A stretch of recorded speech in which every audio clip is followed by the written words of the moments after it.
本屋さんの店長、恵子さん。いやらしい。たまらんに。笑顔。Yashiro kun. Halo dimanapun kalian berada. By the way, apa kabar kalian semua? Gue harap kalian semua baik-baik saja. Bahas film yang berjudul. Sebelum masuk ke alur filmnya, jangan lupa untuk tekan tombol subscribe dan nyalakan juga loncengnya sob, karena gue bakal update film-film seru yang pastinya asik buat kalian ikuti. Sebelum masuk ke alur filmnya, kita lihat dulu intronya.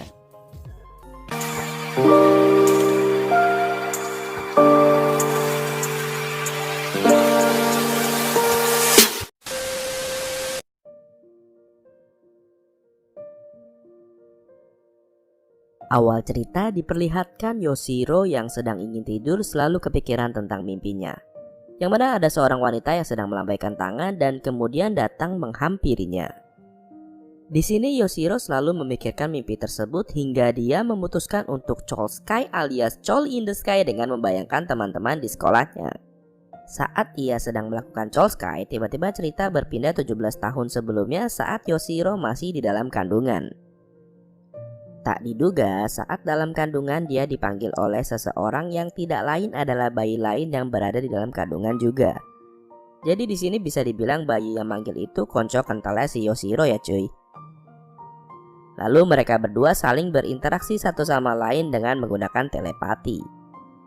Saat mereka sedang mengobrol, mereka pun berjanji kalau suatu hari nanti mereka berdua akan bertemu dan si wanita ini pun akan memberikan suatu isyarat nyanyian kode yang bunyinya la la la.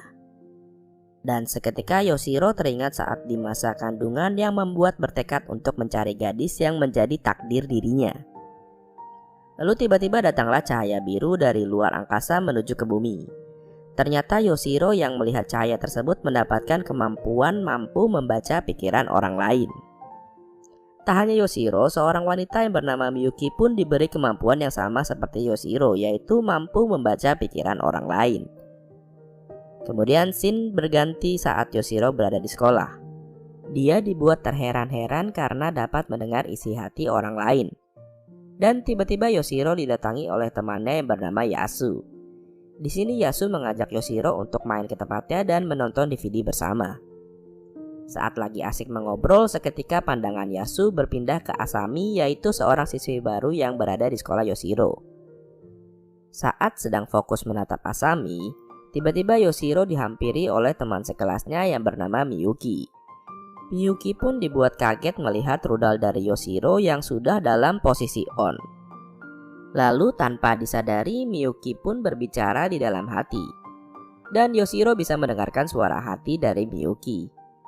Yoshiro pun membalas umpatan dari Miyuki dan akhirnya mereka pun saling berbicara dalam hati. Tetapi Yoshiro dan Miyuki pun tidak menyadari hal itu. Adegan berganti, terlihat Takahiro dan Akiyama yang sedang berbicara dengan menggunakan telepati. Mereka pun berencana untuk mengumpulkan orang-orang yang memiliki kemampuan telekinesis untuk dijadikan suatu kelompok. Cerita berpindah memperlihatkan Yoshiro yang sedang membaca buku telekinesis dibuat terbingung melihat sebuah buku melayang dan keluar dari toko tersebut. Yoshiro pun lari mengejar buku tersebut, tetapi Yoshiro kehilangan jejaknya. Dan saat sedang berjalan, Yoshiro pun dipanggil oleh pemilik kafe yang bernama Terumitsu. Saat Yoshiro di dalam kafe, dia terlihat kaget karena buku yang melayang barusan ternyata ada di kafe tersebut. Ternyata buku itu terbang disebabkan oleh Terumitsu yang menggunakan kemampuan telekinesisnya yang bisa membuat benda bergerak tanpa menyentuhnya. Singkat cerita, saat Yoshiro sedang berada di sekolah, dia diam-diam memperhatikan Asami. Tak disangka orang yang berada di sebelahnya juga menyukai Asami dan Yoshiro dapat mendengar isi hatinya. Ternyata orang tersebut memiliki kemampuan teleportasi tapi saat kondisi lagi tak berbusana. Pria tersebut bernama Yosuke. Yosuke pun berteleportasi ke ruang ganti wanita untuk memperlihatkan rudalnya ke Asami. Tak disengaja yang melihat rudal Yosuke bukanlah Asami melainkan Miyuki. Yosuke yang panik pun akhirnya menghilang dari tempat tersebut. Kemudian tiba-tiba Yoshiro datang ke ruang ganti tersebut dan berniat menghentikan Yosuke. Tak diduga muncullah Takahiro dan dia berniat untuk mengumpulkan orang yang mempunyai kemampuan telekinesis seperti dirinya. Setelah Takahiro berhasil mengumpulkan orang yang memiliki kemampuan telekinesis, dia pun mengumpulkan orang tersebut di suatu tempat. Lalu Takahiro menjelaskan tentang kemampuan telekinesis. Saat sedang berbincang-bincang, muncullah seorang wanita yang ternyata dia adalah Asami. Di sini terungkaplah fakta kalau ternyata Asami anak dari Takahiro. Malam hari pun tiba, memperlihatkan Takahiro yang sedang menuju ke kelas yang ada di sekolah. Setelah mereka sampai di sebuah kelas, mereka dibuat kaget dengan setumpukan boneka yang memenuhi kelas tersebut. Saat Takahiro menyentuh boneka tersebut, tak diduga boneka itu mengeluarkan aura yang bikin orang jadi terangsang. Hari-hari pun berganti dan saat di kelas ternyata mereka kedatangan guru baru yang bernama Aiko. Guru itu pun menyuruh seluruh siswanya untuk datang ke sekolah dengan pakaian renang. Kemudian adegan berganti dan memperlihatkan seorang wanita yang bernama Akiko. Tak disangka dia menyebarkan aura negatif ke seluruh kota yang membuat seluruh orang menggunakan bikini. Scene berganti, di mana Yoshiro dan Miyuki yang sedang memandangi suasana sekolah yang berubah. Mereka melihat semua siswa menggunakan bikini. Hal itu terjadi karena aura negatif yang disebarkan oleh Akiko. Saat di kelas ternyata Yoshiro dan Miyuki disambut oleh guru baru yang memiliki kekuatan telekinesis. Kekuatan telekinesis dari guru itu yaitu mampu membaca pikiran dan masa lalu dari orang lain. Kemudian scene berpindah dan memperlihatkan beberapa wanita yang sedang berdemo di balai kota. Mereka meminta pemerintah untuk membebaskan aturan dalam berpakaian. Di sini kita jadi dapat fakta kalau ternyata dalang di balik itu semua adalah Akiko. Tak diduga datanglah seorang wanita misterius yang dapat berubah segerombolan wanita yang lagi demo menjadi boneka. Yap, di sini kita jadi tahu kalau Akiko itu menggunakan boneka seolah-olah sedang berdemo. Singkat cerita, adegan berpindah memperlihatkan Asami dan teman-temannya yang baru pulang sekolah ingin masuk ke dalam sebuah rumah. Tapi dikarenakan situasinya yang menakutkan, teman-temannya pun meninggalkan Asami sendirian. Dan tiba-tiba datanglah Akiko yang membuat Asami menjadi patung dan tak bisa bergerak. Malam hari pun tiba, di mana sekelompok telekinesis sedang berkumpul dan menunggu kedatangan Asami. Tapi di sini Asami tidak datang karena telah diculik oleh Akiko. Tanpa disadari datanglah seorang wanita yang bilang kalau tadi melihat Asami pulang. Setelah mereka mencari, akhirnya mereka menemukan Asami yang lagi di kamar dan ingin ganti baju.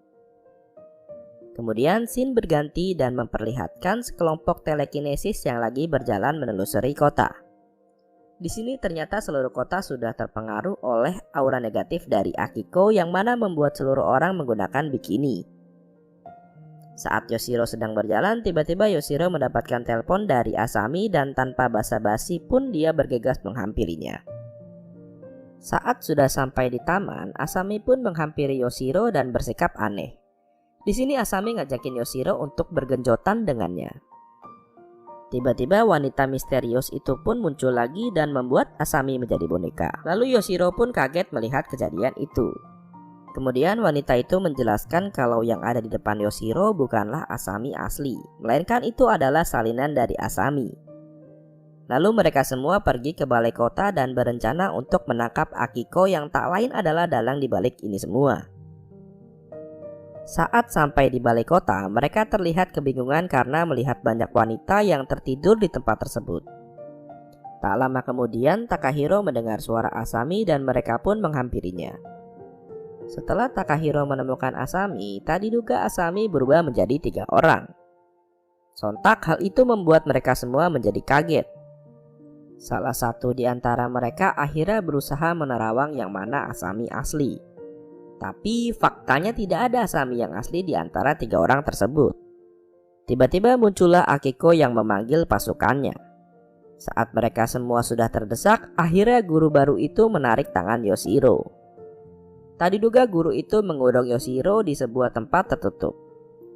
Di sini kita jadi tahu kalau dalang dari ini semua adalah guru baru itu. Ternyata tak hanya Yoshiro yang terkurung di situ.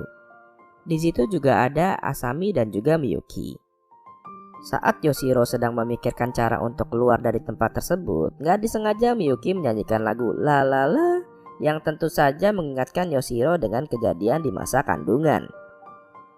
Miyuki pun baru menyadari akan hal itu. Kemudian scene berpindah di mana Akiko yang sudah terdesak dengan pasukan telekinesis tidak bisa lari kemana-mana. Di sini wanita misterius itu membuat Akiko menjadi pingsan. Tak lama berselang, Akiko pun terbangun dan tersadar dari hipnotis yang dia alami selama ini. Di sini jadi terungkap fakta di mana Akiko telah terpengaruh oleh guru baru tersebut dan membuat kekacauan di tengah kota. Kemudian adegan berpindah di mana guru baru itu akhirnya membawa Asami dan Miyuki pergi dari tempat kurungan tersebut. Setelah Asami dan Miyuki pergi, Yoshiro pun akhirnya dibebaskan. Ternyata motif dibalik ini semua dikarenakan guru baru tersebut mencintai Yoshiro. Yoshiro pun akhirnya mengikuti keinginan dari guru tersebut. Kemudian dia dibuat kaget dengan tingkah Miyuki dan juga Asami yang seperti anak-anak. Akhirnya Yoshiro pun berhasil mengalahkan guru baru tersebut dengan cara mesumnya. Seketika guru tersebut menjadi sadar dan juga pulih. Akhirnya guru itu pun pergi meninggalkan Yoshiro. Seluruh kota yang awalnya terkena virus bikini akhirnya kembali normal.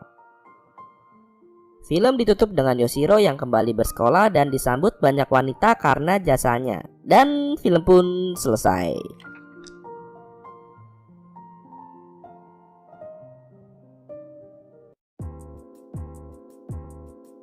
Jadi gimana pendapat kalian tentang film ini?